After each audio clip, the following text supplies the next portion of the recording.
Okay, we're here with Charles Martinet, and he is the voice of Mario, Luigi, Wario, Waluigi, Baby Mario. Anyone else we missed out? Baby Luigi too. Oh, Baby Luigi. Okay, good Luigi. And Baby Mario. Wahoo! Luigi always nervous. Well, Luigi, everybody cheat but me. Mario, have a rotten day. And the Mario. Oh, the main man himself. Charles, how did you get the job in the first place? Well, this is actually a kind of a funny story. It was the only audition in my life that I ever crashed, which means I just broke in on the audition. It was already finished. I walked in the door. I said, can I please audition for this? And the guy had already put the camera, the producer put the camera in the bag. He went, oh. Well, all right. Yeah, look, you're an Italian plumber from Brooklyn, and you're going to have these things on your face, so sort of like contacts, and when you move your face, that'll make this cartoon character move live in real time.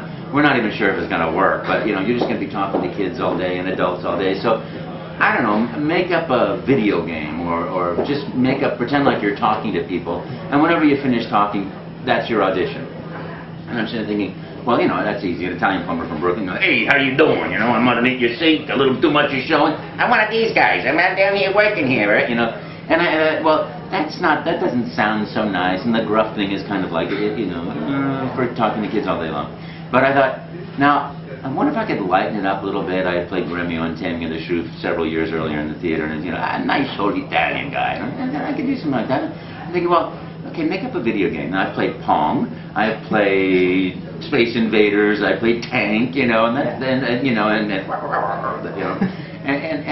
well, how do you make up a video game? And all of a sudden I hear action, and somehow what came out of me was, oh, it's me, Mario. Okie dokie, let's make a pizza pie together. You go get some pasta, I'm going to get some sausage. We're going to put the pasta and the sausage and the pizza inside the pizza. Then you chase me the pizza, then I'm going to chase you the pizza. Then we're going to make a lasagna, and I'm going to chase you the lasagna. And I don't know what I said, but I just kept talking until the tape ran out. And he said, stop. Thank you. Thank you very much. We'll be in touch. Which is, I think, is usually the kiss of death. You say, okay, thank you very much. Guess I'll go to the beach or something, So I left, and sure enough, as I walked out the door, he got on his phone, and he called Don James at Nintendo in the U.S. and said, I found our Mario. And mine was the only tape that he sent up. Now, did you know it was Mario? No, I didn't know. I had no idea. Yeah, that's good. I didn't know. Well, so when you realised that was who it was that a big deal for you? Were you still kind of... at the time it wasn't, because I wasn't in touch at all with the gaming community. I didn't know, the Don James and Mr. Arakawa had been climbing in these arcade games to switch into 110 from 220, and that this craze had started. I mean, this character created by Mr. Miyamoto is such a brilliant character, and it was the first one with a plot, wasn't it? I mean, it's the first time you have a hero and a heroine, and he rescues her because kidnapped by Big Donkey Kong. It's sort of like it just created an amazing sort of great thing for me and for everybody. I think it's good fun. Obviously, you've done Mario's voice, and then as the years went on, the other characters you voiced as well. Where did those voices come from? Were they just natural progressions from Mario's voice? Interestingly enough, it's so funny because like Wario came out because all of a sudden, we were doing this real-time animation system, and that was just a natural, part. We're doing so I'd be, hiding in my little room, and I'd see people in my spy camera say, hello, it's me, Mario. Oh, you got the nice long brown hair, and they talk, and then all of a sudden the next trade show there was like, bang, there was Wario, big Wario like this, and I don't know why. I just said, Don said, it looks, a little bit like me with a mustache like that, So, okay, well, I'll just, what about like this? Have a rotten day, because he's a sort of counter person. And then Luigi, interestingly enough, I would go around to different stores in America, and I would be, talking to children in events like store openings and things. And people would inevitably ask for Luigi. Can I please talk to Luigi? And I'd be saying, yeah, hang on a second. I'll see if I can get it for you. Hey, Luigi, are you in the kitchen? Yeah, I'm in the kitchen. And I had like these things on my face, so if I had moved like this, the character's mouth would move. So I'd just like hold my mouth. Yeah, I'm in the kitchen. Oh, can you want to come out and say hello? Oh no, I'm too shy. He says he's too shy. So just started this dialogue. And it started off, it's sort of like, Luigi was like a cheesy impression of Mario. Yeah. but children bought it, so I guess that's just what stuck there. So. And I would assume Luigi was just a natural. Yeah, Luigi. All of a sudden, I think it was tennis. Was it tennis the first time he showed up, or golf? It was like, everybody cheating but me, Obviously, I mean, you've done other games as well in the past. I mean, you've done Jet Set Radio and stuff like that as well. Yeah. Is that, Lord of the Rings series, and some Star Wars things, Star Wars stuff like that. And does that compare, or obviously is Mario the big? Mario's just the best. It really is. It's so much fun. It's such a profound honor to play this part and to do this over the years. I mean, it's been 17 years now of absolute joy. Do you see yourself ever not doing it? No. Woohoo! Mamma mia! Yeah, they'll do Baby Mario, then they'll need to do old Mario. Grandpa, great-grandpa, great-great-grandpa Mario. Okay, when it comes to the actual recording sessions themselves, how long do those last? It really depends on the game. This for Super Mario Galaxy, that was just wonderful fun. I actually went to Japan for the first time. We recorded 5 games while I was there, so including ones that are. That was, we did it in a day and a half of recording. It was just really wonderful. The director there, the translator there, they knew exactly the way they wanted everything to sound. And I got to see the animations of things, and sometimes just sort of drawings of like, this action is going to be like this, and other times full movies of this is going to be like that, and and when I would hit it, there was no doubt, because I'm the sort of actor that will go on forever. You wind up toy, I'll just keep, well, let me try it like this, let me try it like this, let me try it like this, and they say, oh, no, that was it. So every time. Did you have some element of control over what was happening, or were they pretty specific in what they were looking? They were really specific. Usually what we do is we have a script, we have animations, and then we improvise. And we did a little bit of the improvisation afterwards, just so that we could have some more things to throw in and fill in. But this time, the director was just spot on. That's it. That's the sound that I want. So it's like, keep grunting. These guys work so hard for so many years. So to create a game, and they know exactly what they can hear it all. It's like Alfred Hitchcock used to know every frame of his movie before he started it. They sort of know. I mean, they develop this knowledge as they go, but with all the creative team that brings in new things, brilliant. So do you have like a particular line over the past 16, 17 years that you've thought, that's my favourite line, that's my favourite Mario? Oh, it's so funny because every fan is a little bit different. Some people are like, oh, do that thing, they go, wah! It's like, thank you very much for playing my game. For everybody it's something different. I just love saying, it's me, Mario, woohoo! Because that was the big line.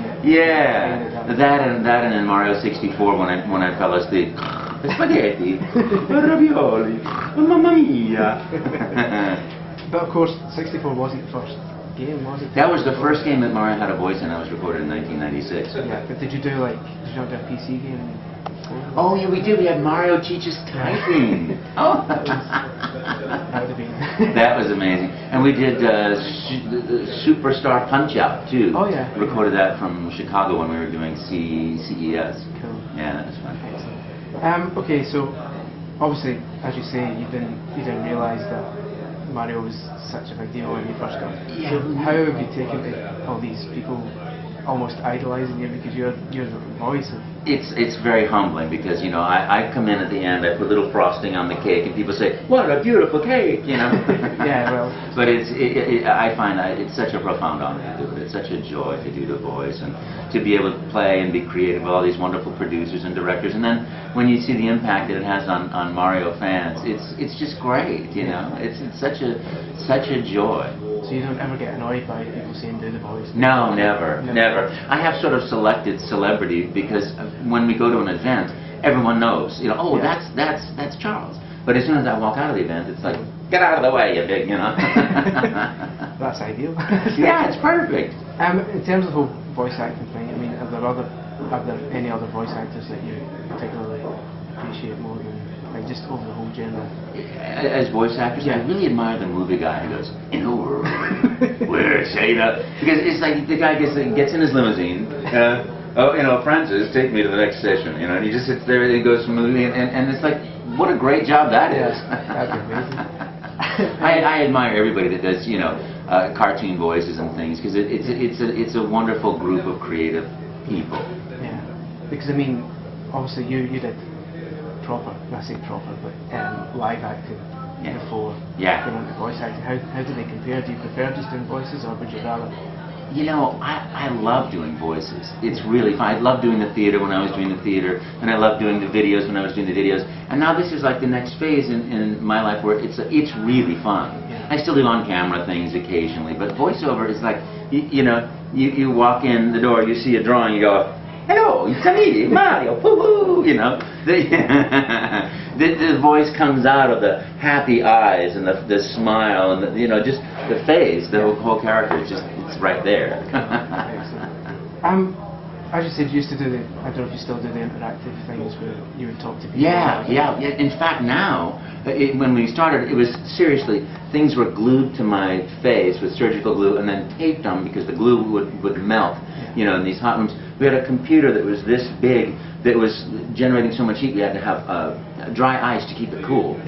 And I would say, hello, it's me, Mario. And you know, hello, it's me, Mario. You know, so you know, and I'd fly him around the thing. Now it's we've got the full body, and he sits there talking, and I just talk into a microphone on a laptop. And I have two laptops, one receiving images and sound from the people in New York, let's say, or London or wherever, and the other one just sends out the graphic image of Mario and takes my, you know. But I speak into the microphone, and it's now it's all audio. So it's fabulous. I mean, it's great. Is it harder having like a proper conversation with somebody rather than just a line or two, which you would be used to? It's really easy to have a conversation because people are naturally, you know, prone to, you know, oh, I want to talk to Mario, you know, oh, you know, and when I identify that, oh, look, you got the red sweater, just like a Mario, my favorite color, you know, then it's all of a sudden a dialogue says, you can see me? Yeah, I see you. You're nice looking guy, you know. And it's like all of a sudden a dialogue starts, and of course there's a magical age of many children, you know, from I guess probably from 0 to about 13 or so, where it's just a natural, you know. Well, of course I'm talking to this guy. He's the one I play with in the game, so you know why wouldn't he talk to me? So it creates for a lot of fun. In fact, you know, at one time a little boy came up and says, what are you doing on the TV set? You're supposed to be in my Game Boy. Oh, don't worry, I'll be there. Whenever you open the Game Boy, I'm going to be there for you. I just come out to talk to you, you know. So cute, you know. And then one little boy said, Mario, when you die in your game, do you see God? And then he said, no, I just go, wah! And then I push start again and play again, you know. That must be, It's very sweet. Yeah. I would like to be doing this 15, 20, 25 years from now. Yeah, absolutely. It's the most fun of anything that I do. So I completely love it and enjoy every second of it. And you know, meeting fans is great, and playing, interacting, and then each time seeing the games. So the first time I saw Super Mario Galaxy, I mean, goosebumps all over my body. It's like, oh my goodness, I couldn't wait to play. The first time I touched a Wii, you know, it's like, oh, you're kidding me. You know, getting the star bits. You know, it's like, oh my gosh, it is just incredible. So yeah, I enjoy every minute of the growth and the changes and things. Yeah. Finally, do you think Mario should kind of stick to games, or do you think if Nintendo would ever maybe do a cartoon or something like that, would you want to voice it, or do you think it should stick? I can tell you secretly, I would love to do a cartoon series with Mario and Waluigi, Baby Mario, Bowser, and all that. You know, I think that would be so much fun. It's amazing. But it's not my call. I'd love to do movies, you know, cartoon series. I think it'd be hilarious fun. I'd love it. I'd assume you'll have seen the old cartoons. Yes. What did you make it? How did it compare to yours? It's interesting. I think that they did, you know, their best for what they had at the time. And now we've got the ability to do so much more, you know. But the thing is, just the game is a huge amount of work. Imagine what it's like to do a cartoon series as well. And you know, too, I certainly respect whatever Mr. Miyamoto decides is the best thing, because he knows, Yeah, he's you know. And maybe, you know, for me, sure, I would love to do a cartoon series. I can't imagine anything more fun than every week, you know, finding this adventure, playing out the whole adventure with the princess and it. Yeah. But it might not be the best thing for, you know, the character, you know. And so I just have to trust that, you know, absolutely whatever they decide in Japan is the right thing. That's cool. Yeah. Well, I think we're done. So thanks very much. That is? Yeah. Thank you very much for playing my game. Woohoo!